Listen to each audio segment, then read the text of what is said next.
अस्सलाम वालेकुम। अनोखी कहानियाँ 786 के नए एपिसोड में मैं आप सब दोस्तों को तहे दिल से खुशामदीद कहता हूँ। दोस्तों, आज मैं आपको पूरे चांद की दूसरी किस्त सुनाने जा रहा हूँ।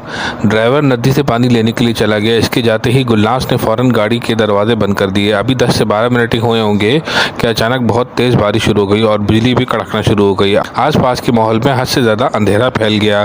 10 मिनट बाद बारिश रुकी तो जंगल में हर तरफ तेज़ चमकती हुई आंखें दिखना शुरू हो गईं। गाड़ी के अंदर चारों लड़कियां आपस में लिपटी हुई खौफ से कांप रही थीं। ड्राइवर का कुछ पता नहीं कि पूरा 1 घंटा हो गया। बाहर गुलनास ने देखा कि चांद पूरे उरूज पे था।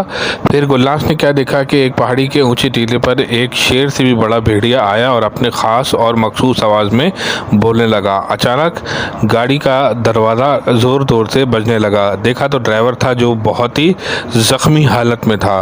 बहुत ज़्यादा फुर्ती में ड्राइवर ने गाड़ी के रेडिएटर में पानी डाला और गाड़ी स्टार्ट करके वहाँ से होटल की तरफ निकाल दी। आधे घंटे के बाद ड्राइवर होटल पहुंच गया। ड्राइवर के इलाज में 1 हफ्ता लग गया। इसे 1 हफ्ते के अंदर अंदर ड्राइवर के ज़ख्म खुद ब खुद ठीक होना शुरू हो गए।